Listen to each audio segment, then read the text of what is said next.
I'm recording this because I don't know how much time I have left, and because if anyone ever finds this, I need them to understand that I did not imagine any of it. My name is Daniel Mercer. I'm 37 years old. I used to work maintenance for Relay Station 4, about 40 miles outside a place called Arroyo Glass. If you've never heard of Arroyo Glass, that's fine. Most maps stopped using the name after the evacuations. On paper, it became Sector Dust 9. On the old road signs, though, if the sand hadn't peeled the paint away, you could still read the real name. Arroyo Glass was one of those towns built on a lie. The lie was water. Not just that there was enough of it, but that it would always be there. Developers put up pale stucco houses, solar farms, storage tanks, schools with shaded playgrounds, all of it sitting in the middle of a basin where the heat came down like punishment. They sold people a dream: cheap land, clear skies, clean energy, independence. Then the wells began to fail. Then the rationing started. Then the fences went up around the reservoirs. After that came the broadcasts. At first, they were normal public service announcements: curfews, water schedules, heat advisories, employment notices. Then the language changed. They started calling them morale messages. Every district had speakers mounted to poles. Every home terminal had to stay on during transmission hours. Every vehicle receiver had a government frequency you weren't allowed to disable. The messages told us to remain calm, to stay useful, to report unusual behavior, to avoid unauthorized travel, to remember that stress could cause auditory distortions and pattern-seeking episodes. That last part mattered more than I realized. I lived alone in Unit C12 on the east side of town, near the dry wash. My wife had left 2 years earlier, before the checkpoints got bad. She said the place felt wrong after sunset, said the desert didn't go quiet here the way it should. I told her that was city noise bouncing off the basin. I know better now. My shift ran nights, which meant driving out to the relay station after dark, checking battery arrays, calibrating signal repeaters, inspecting storm damage when the wind kicked up. Relay Station 4 sat on a ridge of black rock with a view of the whole basin. In daylight, it almost looked beautiful out there. The town spread below like a handful of glass shards, white roofs, dead roads, dry canals, heat shimmer. But at night, it was something else. At night, the desert looked alive. Not in the usual way. Not coyotes or snakes or the wind dragging brush over the hard pan. I mean alive, like it was watching. The dunes didn't stay where you remembered them. Light moved where there shouldn't have been any light. The tower shadows stretched in directions that made no sense. I started noticing it in late August. That was the month the emergency tone changed. Every district knows the tone I'm talking about. 3 rising notes, 1 long flat one, then a voice. We'd heard it for years. You could sleep through it if you'd been there long enough.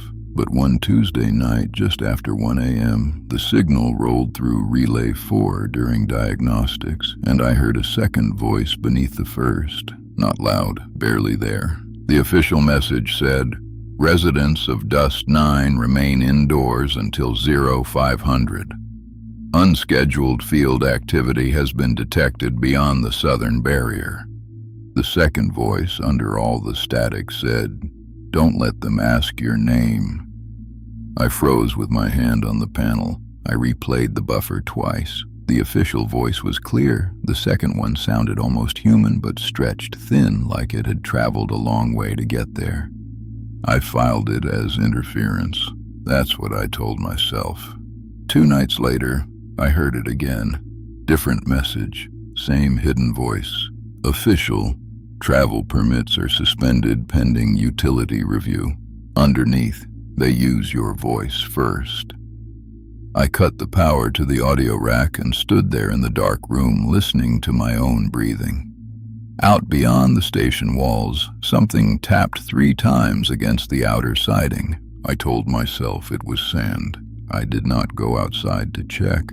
The next morning, I reported the interference to my supervisor, Alan Voss. He was one of those dried-up men who always looked preserved rather than alive, like if you laid him in a display case, he'd keep his shape forever. He didn't ask me to repeat what the hidden voice had said. He only asked one question.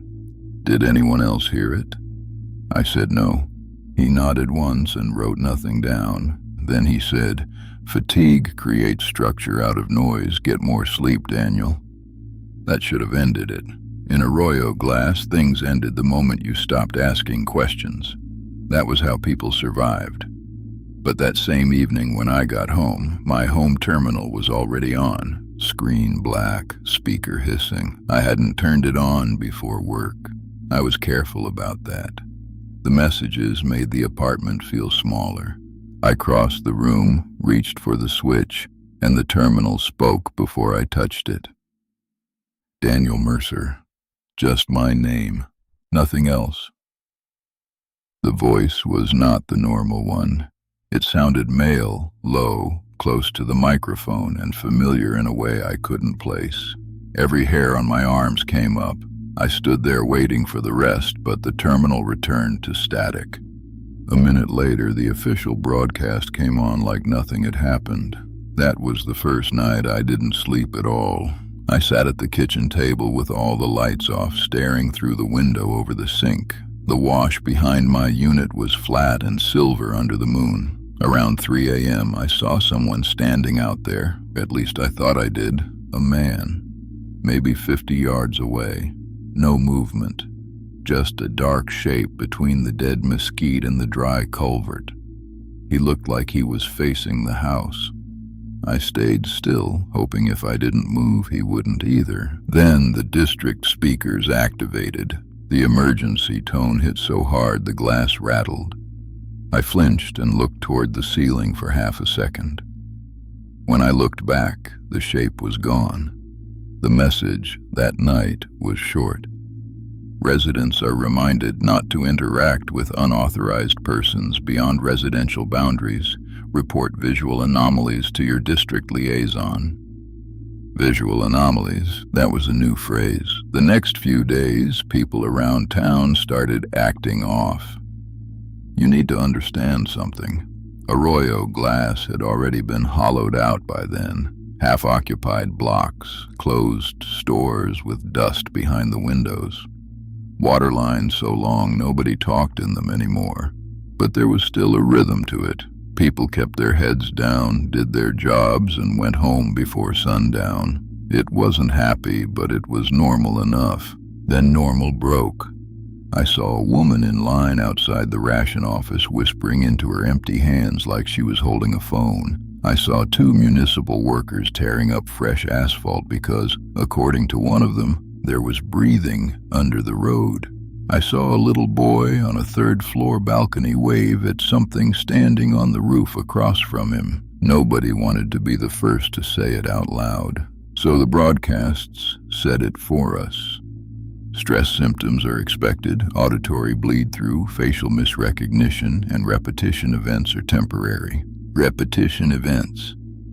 By then, I already knew what that meant. I first noticed it at mile marker 11 on the road to Relay 4. There was an old burned-out gas station there, just steel framing and collapsed canopy. Beside it stood a faded billboard that used to advertise a housing development that never got finished. Live where the future begins. One night I drove past it and saw a man standing under the sign. Gray shirt, jeans, hands at his sides. He was facing the road, head slightly tilted. I slowed down because no one should have been out there on foot. Not with patrols running, not that far from town. As my headlights crossed him, I saw his face. It was me. Not exactly, not perfect, but enough. Same build, same jaw, same close-cut hair, except his expression was wrong, too calm, too patient. Like he'd been standing there for a very long time and didn't mind standing there longer. I hit the gas and didn't look back. At the station, I checked the rear camera feed from my truck. Nothing behind me but road and dust. I started carrying a revolver after that. Old thing from my father's place, probably illegal by then, but I didn't care. I kept it in the glove box until the night Alan called me in early. He was already at Relay 4 when I arrived, which never happened. He stood beside the equipment rack with another man I didn't recognize, thin and pale in a clean field jacket with no district markings. There was a case on the table between them. Alan told me to close the door. Then the stranger asked if I'd experienced any of the following: missing time, duplicated voices, people appearing in prohibited zones, hearing my name spoken through inactive devices. I asked who he was. He smiled like that was childish. Continuity office. No badge, no ID. I laughed because when you're scared enough, sometimes that's what comes out. I told him if this was some kind of psychological compliance test, they could both go to hell. The stranger didn't react. He opened the case. Inside was a reel-to-reel tape recorder, old as dirt, dustless, perfectly clean. He said, "We believe unauthorized content has entered the relay architecture through legacy systems beneath the basin. We are narrowing down receptive personnel." I asked him what receptive personnel meant. He looked at Alan instead of me and said, "He's farther along than I expected." That was when I reached for the glove box. Alan saw it and raised his hand. "Easy." I pulled the revolver anyway, not at him, just enough to show them I was done being handled. The stranger finally looked uneasy. Good. I wanted him uneasy. I told them both to explain, in plain language, right then, or I was leaving. Alan's face changed. Some part of his usual stiffness dropped away, and for the first time he looked tired, really tired. He said, "There were communities here before Arroyo Glass, radio camps, survey stations, military outposts. Some of them disappeared. Signals kept coming from them after they were gone. I remember every word because I've replayed them 100 times since." He said the basin had a way of holding transmissions, bouncing them, smearing them across time. Sometimes, under the right conditions, the system caught things it shouldn't. Voices from abandoned channels, emergency traffic from dead stations, people who were never recorded in any official log. I asked him why the government broadcasts were carrying those voices now. He said, "Because whatever is out there has learned how we listen." I should have shot the radio rack. I should have burned the station down. Instead, I made the mistake of asking the next question. "What is out there?" Neither of them answered. Then the station speakers came on by themselves. No alert tone, no preamble, just static, and then my own voice saying very clearly, "Daniel, open the west door." I nearly dropped the gun. It was my voice exactly. Same rasp, same pace, same little catch on my own name. Again, "Daniel, open the west door." The stranger backed away from the speaker like he'd been slapped. Alan whispered, "No."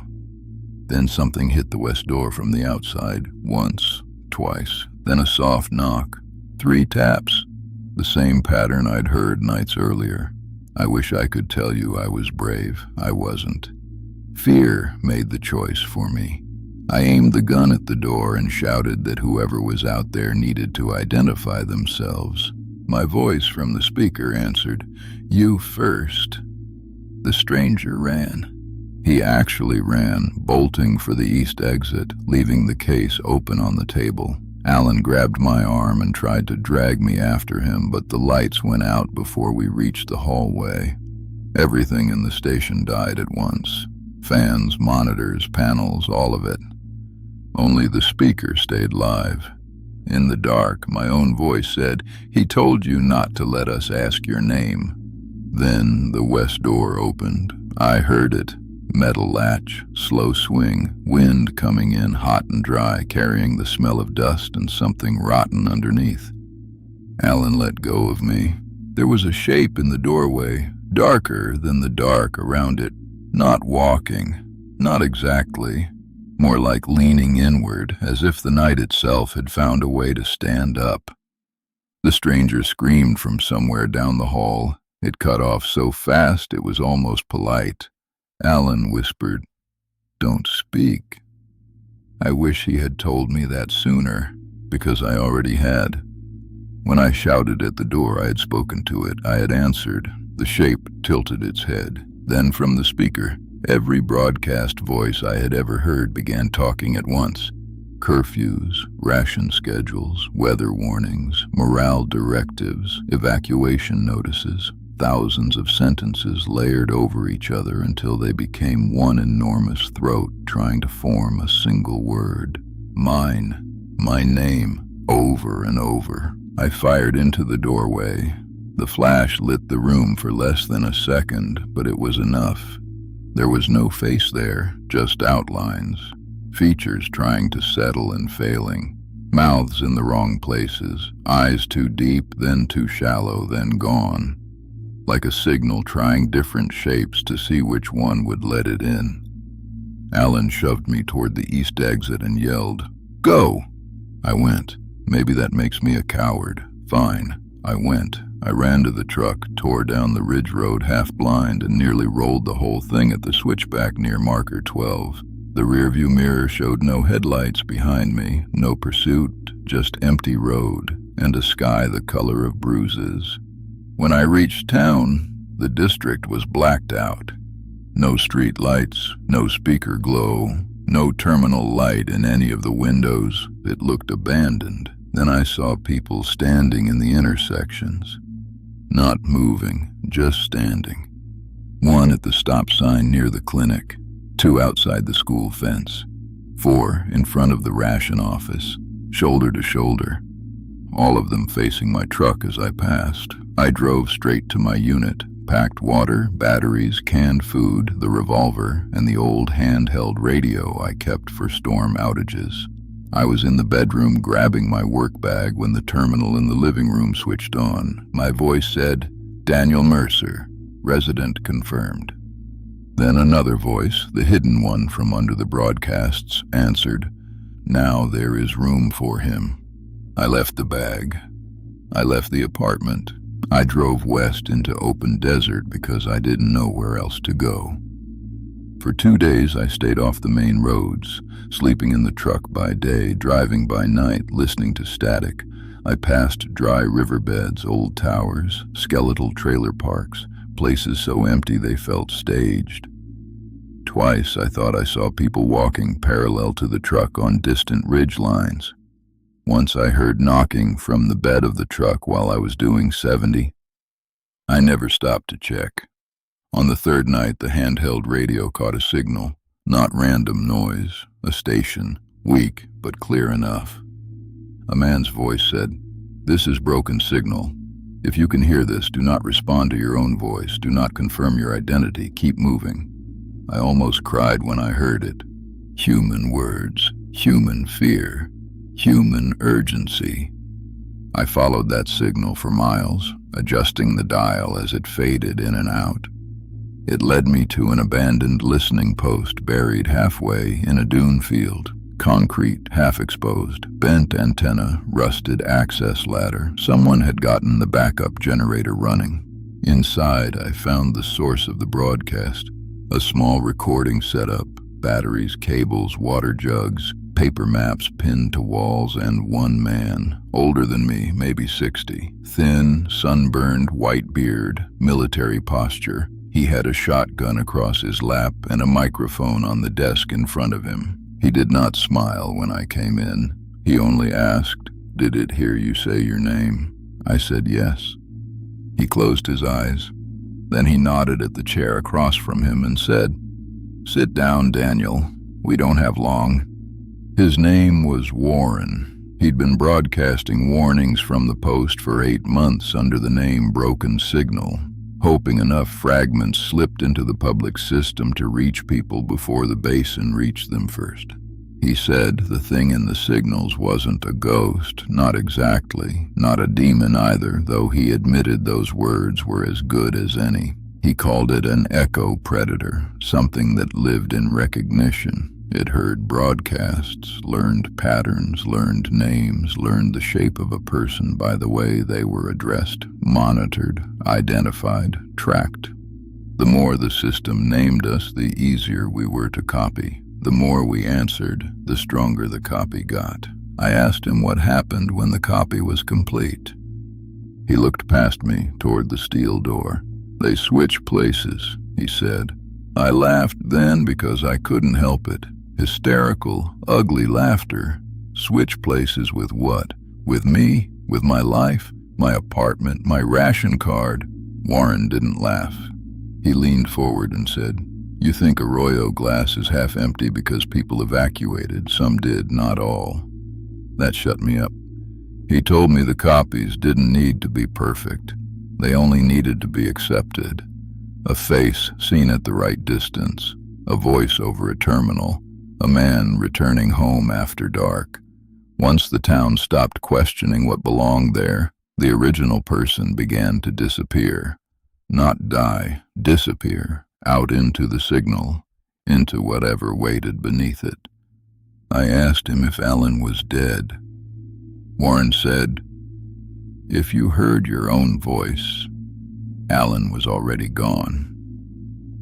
I sat with that for a long time. Then the bunker radio lit up with a familiar emergency tone. Warren hadn't triggered it. Neither had I. The speaker hissed, and my voice came through, calm and warm and patient. "Daniel, you made it." Warren stood so fast his chair fell over. He killed the main lights and motioned for silence. The voice on the radio continued, "You're tired, Daniel. Come outside. He can't keep you." Then another voice joined in, Warren's. "Open the door, son." Warren went pale. He whispered, "It found me weeks ago." Something brushed the outer wall of the bunker, slow, careful, like fingertips learning the shape of a coffin. Then came 3 soft knocks. Warren handed me the shotgun. I told him no. I still had my revolver. He pushed it into my hands anyway and said, "When the door opens, don't shoot the first thing you see." I asked him what that meant. He said, "It'll be me." The locking wheel on the bunker door began to turn from the outside. No handle moved. No mechanism should have engaged. But metal groaned and rotated anyway, one click at a time. Warren raised the microphone with shaking hands and flipped the transmitter live. "This is broken signal," he said. "If anyone hears this, do not trust the voice that knows you." The door opened inward, and there he was, Warren, standing in the frame. Same beard, same clothes, same shotgun. Inside the bunker, the real Warren made a sound I never want to hear again. Not fear, recognition. The copy smiled first.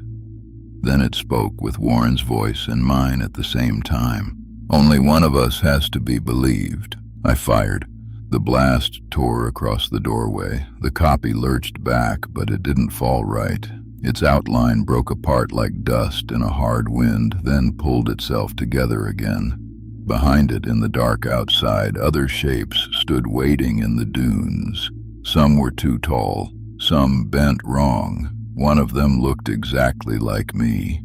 The real Warren slammed the emergency seal lever and shouted for me to keep broadcasting. I said, "What?" he screamed.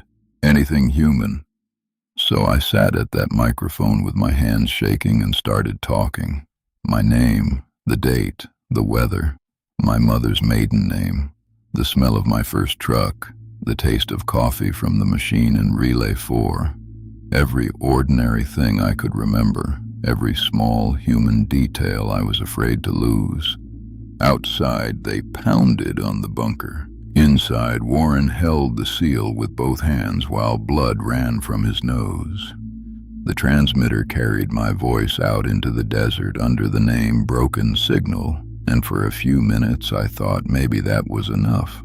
Maybe being heard by strangers, by anyone, would keep me real. Then Warren looked at me with terror so complete it emptied his face. He said very softly, "Daniel, stop." I asked why. He stared at the speaker behind me, and I heard it.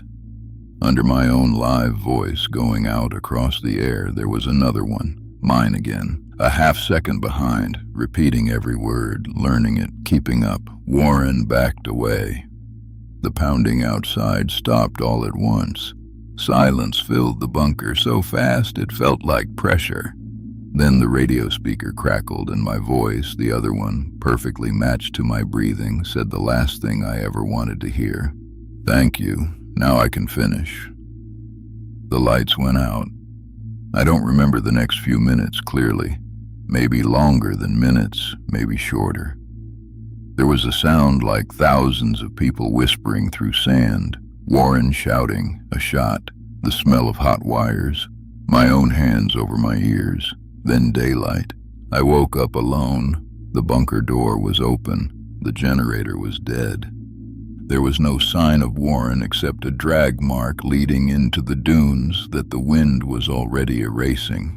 The microphone was still on, so I started recording this. That was 7 hours ago, I think, maybe 8. The radio still catches pieces of the public network. Arroyo Glass is back online. District speakers functioning. Water lines restored in some zones. Residents advised to resume normal movement. They say continuity has been preserved. That phrase again, continuity preserved.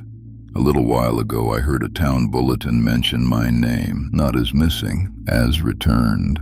They said Daniel Mercer reported for maintenance duty at Relay Station 4 this morning. They said Daniel Mercer is in stable condition and thanks residents for their concern. A man with my face is back in my town, driving my route, using my name, standing in my doorway, and people are going to accept him because that is what people do when they're tired and afraid. They accept the shape of a thing. They call it familiar and let it in. I can hear a vehicle outside now, engine idling, not Warren's truck, mine. 3 knocks on the bunker door, soft, patient.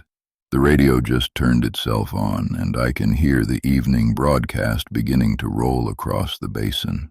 Only it isn't the district voice anymore, it's mine, and it's saying this recording has been reviewed.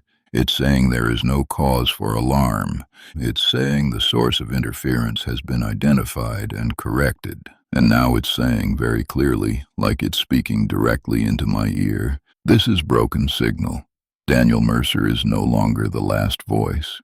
If this reaches anyone, do not answer familiar voices in the dark. Do not trust broadcasts that know your name. And if someone who looks like you knocks 3 times, don't let him in.